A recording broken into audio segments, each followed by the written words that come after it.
Alors, Boker Tov tout le monde, et nous sommes de retour avec le livre qu'on avait déjà étudié l'année dernière, qui s'appelle Chovot Halevavot.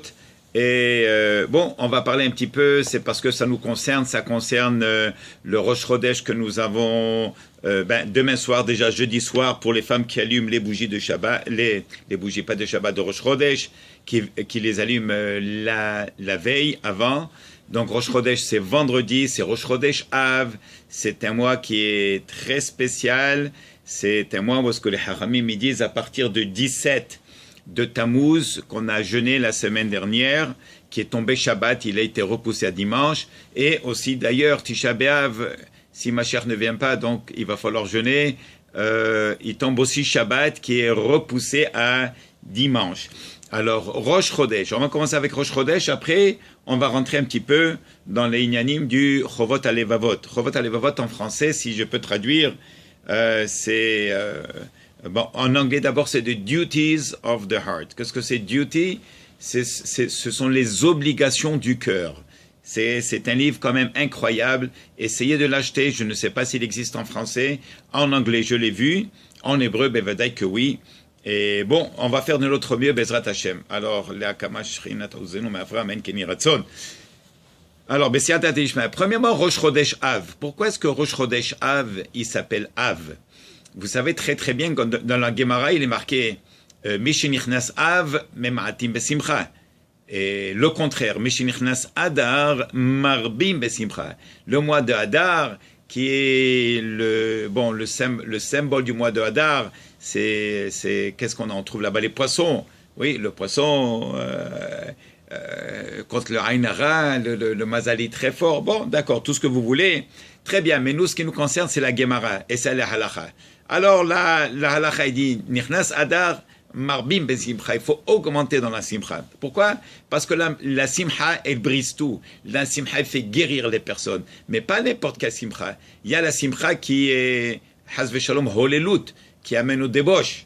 Simcha, le vin, les bières, les femmes autour, ça ne marche pas, c'est pas ça la Simcha. La vraie Simcha, c'est regarder Shabbat, regarder les chants qu'on mange, et regarder l'ambiance de Shabbat, et même tous les jours. Un homme, il doit être Bessimcha, il doit se lever, il doit remercier Akadosh Baruch Hu qui s'est réveillé, qui peut marcher sur ses pieds, qu'il respire, il n'est pas branché à Hazve Shalom sur des machines dans les hôpitaux. Allez-y voir qu'est-ce qui se passe un peu, Barmenan. Oui, alors... Et ça, c'est la simcha, qu'il faut être toujours simcha, remercier, il faut être reconnaissant vis-à-vis Hachem. Ok. Et Av, c'est le contraire. Pourquoi? Parce que Av, malheureusement, les deux temples ont été détruits ce mois-là. Non seulement ce mois, pendant le mois de Av, mais même, on parle de Tisha B'Av. Alors, bien sûr que dans l'histoire, on sait que quand les Juifs devaient rentrer en Eretz Israël, juste avant de rentrer, ils ont dit à Moshe Rabbeinu, ils ont dit, Moïse, tu sais que on sait que Dieu nous a promis la terre, mais on aimerait explorer la terre juste pour voir est-ce que si elle est bonne cette terre, si elle est vraiment pour nous, oui ou non. Moshe Rabbeinu dit, mais comment? Hakadosh Baruch Hu nous a sortis d'Égypte, nous a donné la Torah dans le désert. Pourquoi faire? Pour qu'on reste dans le désert?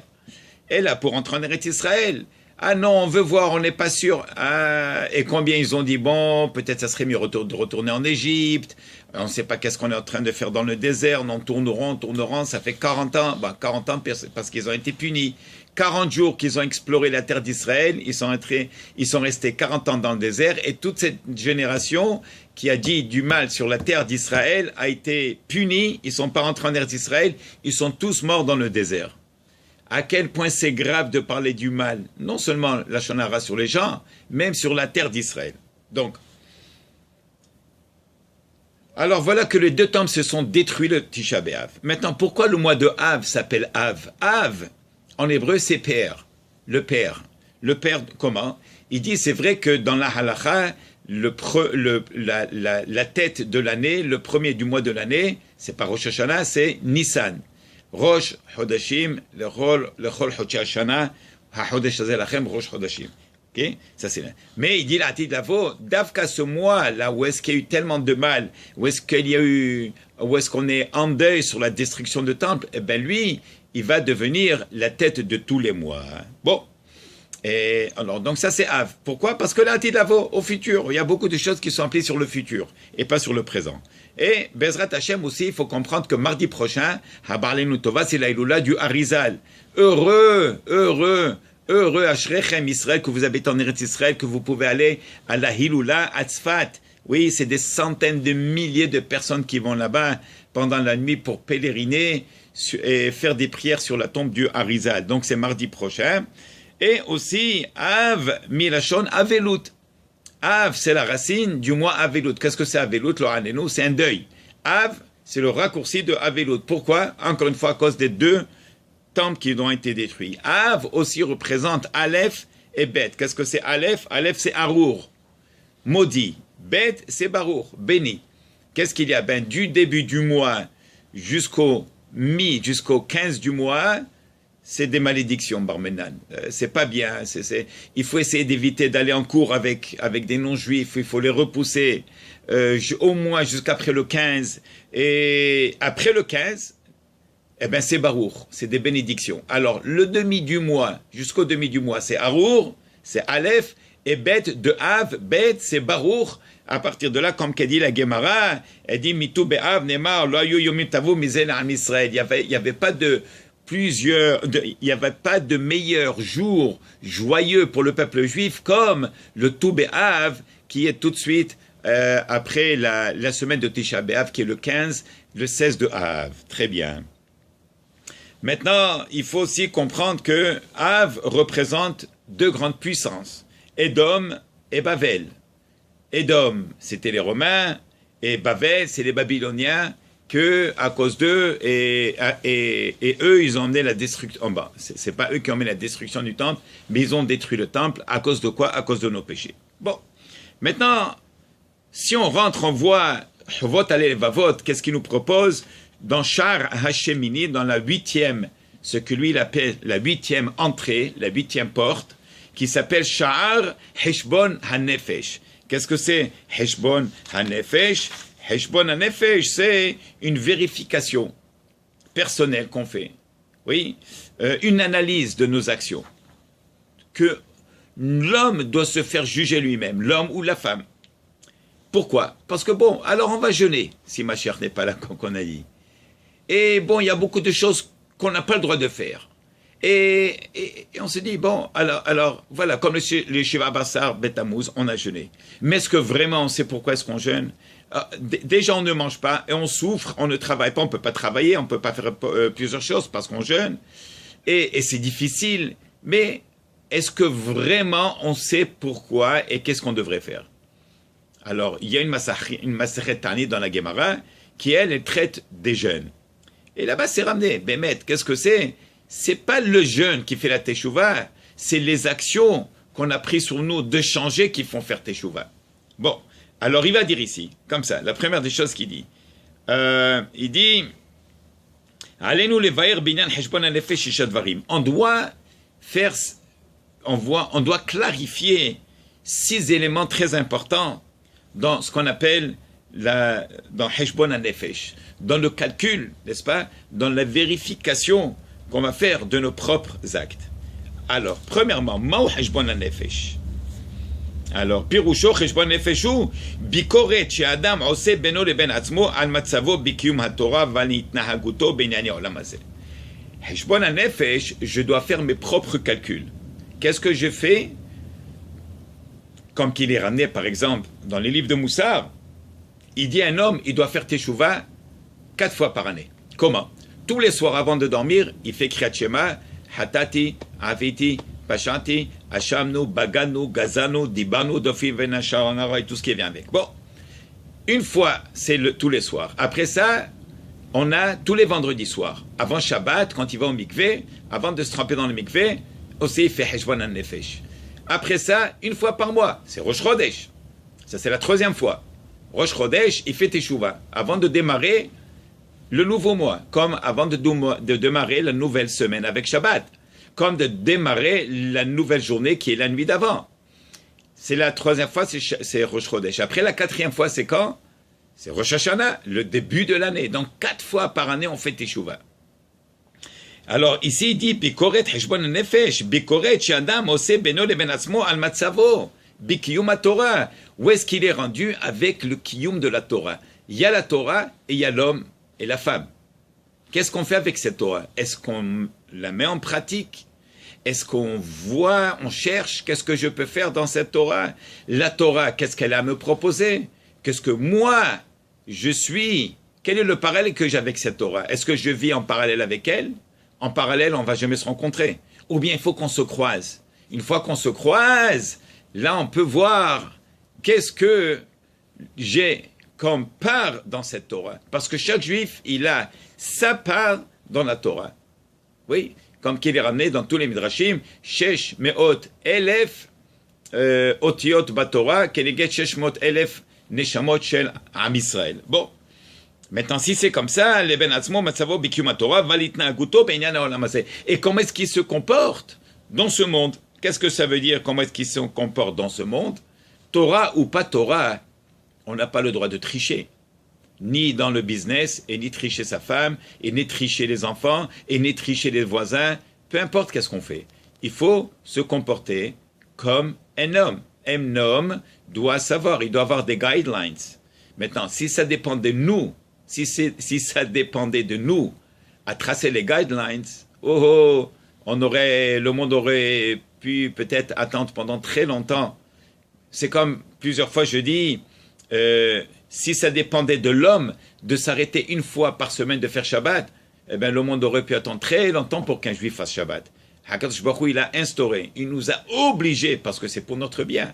Mais pour notre bien, si on dit à quelqu'un, tu sais quoi, prends une fois par semaine un jour de congé. Il va dire, ok, d'accord, pas maintenant, je suis occupé. Un jour. Les semaines vont passer, les mois vont passer. Il ne va jamais s'arrêter parce que tant que l'argent rentre et tant qu'on investit et on voit qu'il y a des résultats, pourquoi s'arrêter? Tandis qu'Akadosh Baruch Hu te dit non. Veshamartem ten Shabbat le kadesho. Sheshet yamim ta'aseh kol melacha u'biyam shivi Shabbat kodesh. Lo ta'aseh bo kol melacha. Voilà que le Shabbat, on est obligé. Comment est-ce qu'on va se réveiller le dimanche matin avec une énergie si on n'a pas reposé? Surtout de nos jours, avec tout ce qui nous entoure, tous les électroniques qui sont autour de nous, on ne nous laisse pas une seconde. Shabbat arrête, avant Shabbat tu coupes tout, tu es dans un monde tranquille, un monde qui est au-delà de tout le monde, tu es intouchable. Shabbat est sorti, c'est une autre affaire, mais au moins tu es prêt, au moins tu t'es reposé. Alors voilà, c'est ce qu'il dit ici, Valit nahaguto beinyane haolam hazeh. Et aussi de savoir qu'est-ce que c'est haolam hazeh? On a dit plusieurs fois, haolam hazeh c'est comme un supermarché, tout le monde rentre, tout le monde peut se servir. Mais il faut comprendre, on remplit le chariot, c'est parfait, il n'y a pas de problème. Mais en sortant, qu'est-ce qu'il faut faire? Malheureusement, il faut payer. C'est comme ça. Et tout le monde sort d'ici. Personne ne reste ici. Moshe Rabbeinu, il a quitté le monde. Ouais, et dit la Gemara. Avraham, Yitzhak, Yaakov Avinu. Personne ne reste ici. Pourquoi? Parce que ce n'est pas le vrai monde.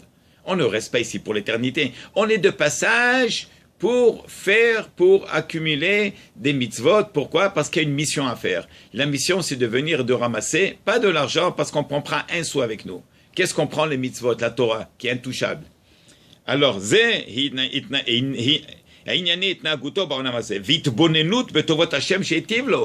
et de regarder, d'être reconnaissant sur tout ce que le bien qu'il a fait Hachem pour toi, monsieur, pour vous, madame ou mademoiselle. Pour savoir quelles sont les tâches que tu dois remplir, n'est-ce pas? Un homme, s'il vit seul dans la jungle, c'est une autre affaire, mais on n'est pas dans une jungle. Même un homme dans une jungle, à un moment donné, il va lever les yeux vers le ciel, il va voir que le soleil se lève, le soleil se couche. Imaginez-vous, un jour, le soleil ne se couche pas, Hajvé Shalom. Qu'est-ce qui va arriver? Oui, ou bien un jour, le soleil ne se lève pas. Ou bien un jour, la terre, elle va commencer à ralentir, n'est-ce pas? Elle tourne autour de tel combien? 1270 km à l'heure. Si elle fait 1260 km à l'heure, et alors, big deal. Big deal, vous savez qu'est-ce qui va arriver dans le monde? Et alors? Et si on n'a pas assez d'oxygène dans le monde? Et si les rayons gamma de soleil, ils pénétraient l'atmosphère, ils vont atteindre la terre, Hazvé Shalom. Oui. Et si Hakadosh Baruch Hu n'aurait pas fait que le hol, que le sable de terre va bloquer les vagues et qu'elles retournent à la terre, à la mer, à l'océan. Alors qu'est-ce qu'on aurait pu faire? Et encore, et encore. Et si la terre serait un peu plus proche vers le soleil, et là elle est en position parfaite, ni trop proche pour ne pas qu'on se brûle, ni pas un petit peu trop loin pour ne pas qu'on gèle. C'est parfait. On a ici à Montréal, on a des moins 30, des moins des 40, et on a des plus 30 et des 40. Mais il n'y a pas des plus 70. Oui, la semaine dernière, il faisait 40 et 45 degrés. Il y a eu une vague de chaleur. Oui, il y a eu, je ne sais pas, 30, 40 morts. Des gens âgés. Imaginez-vous, il fait 50 degrés juste pendant 2 semaines, que Dieu nous en préserve. Qu'est-ce qui va arriver? Alors voilà qu'il y a une vague de chaleur et après on chute. Là, il faisait 18 degrés hier et avant-hier soir. Grâce à Dieu, on se réveille le matin. Merci à Kadosh Baruch Hu. Il faut remercier à Kadosh Baruch Hu. Il faut remercier. Alors c'est ce qu'il dit ici, vite bonenut betovot Hashem sheitivlo, de remercier Dieu sur tous les tovot, sur tout le bien qu'il lui fait. Alors premièrement, il faut reconnaître le bien que Dieu fait pour nous. Deuxièmement, de savoir à travers là qu'il y a une reconnaissance quelque part. Quelqu'un qui te donne à manger, que tu es nourri et logé et habillé, tu ne veux pas lui dire bonjour et merci tous les matins? Oui. Alors, Allah vous mekayem. Alors, quelles sont les choses sur quoi il remercie Hachem? Et peut-être, je dis bien peut-être, quelles sont les autres choses qu'il oublie de remercier Hachem? Que pour lui, peut-être, c'est des choses qui sont évidentes. Oui, on est tellement habitué, oui, que la nature, c'est la nature. Comment ça, c'est la nature? C'est la nature. Est-ce que vous savez que la nature, hateva, la nature en hébreu, hey, tête, bet, aïn, l'équivalence de ça en valeur numérique, c'est 86. Hey, 5, tête, 9, bet, 2, oui, et aïn, 70. Hateva, 86. Qu'est-ce que représente 86 dans le Lachon HaKodesh? C'est le nom de Hachem, Elohim. Donc Elohim, c'est la rigueur, le nom de la rigueur. Dans la Kabbale, on a un Dieu, pas un Dieu, on a un nom de Dieu qui correspond à la rigueur, qui est Midat Hadin, Elohim, et on a un nom que Dieu se comporte avec beaucoup de Hesed et de Rahamim, beaucoup de bienfaisance envers toute l'humanité, et ça s'appelle Midat Ha-Hesed, Ha-Rahamim, c'est Shem Yud-Ke Vav-Ke, les valeurs numériques de 26. Alors que Ha-Teva, même dans la nature, il faut voir Dieu.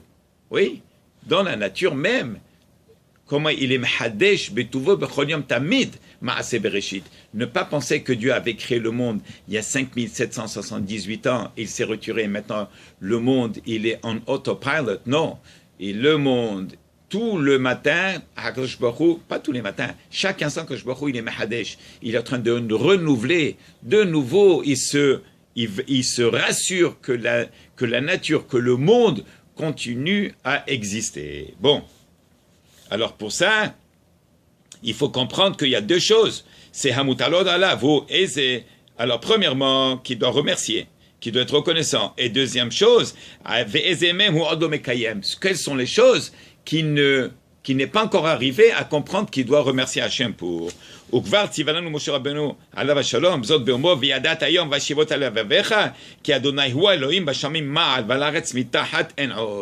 sur ça, Moshe Rabbeinu, il est écrit dans la Torah, ça c'est pas des choses que les rabbins ils ont inventées. Ça c'est pas les choses que logiquement on aurait pensé qu'il faut faire. Ça c'est des psukim. Maintenant si on se pose la question, d'où est-ce que ça vient ça? Pourquoi est-ce qu'il faut remercier Hachem? Pourquoi est-ce qu'il faut être reconnaissant? Et comment est-ce qu'on sait que Hachem il renouvelle la création? Et comment est-ce qu'on sait? On sait.